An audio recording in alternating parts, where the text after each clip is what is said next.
আমি মুসলমান ঘরত জন্ম পাই কেনে তার মানে আমার ভুল পাপ লাগছে।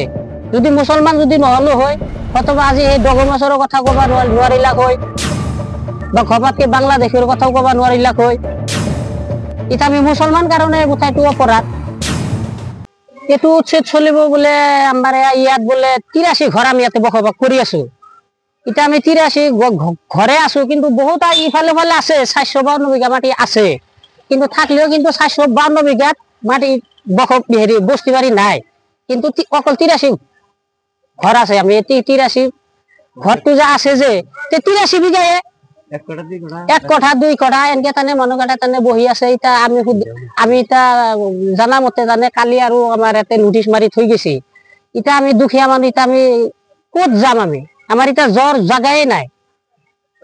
খুলিছে আপনাদের? কিন্তু ঘর দুয়ার কিন্তু খোলা গেছে। এতিয়া ক'ত যাব মানুহখিনি? এটা ক'ত যাম মানে এইটো আমি ভাবিব পারা নাই। কিছুমান মানুহ হয়তোবা রাস্তাত থৈ আছে, কিছুমান হয়তোবা কাবাৰ খোলা জায়গা আছে তাতে হয়তোবা ঘৰ গেলা থৈ আছে। এনেকুৱা পরিস্থিতি। এটা সরকারে আমি জানা মতে আসলে এইটো কিন্তু ঠিক হয় নাই।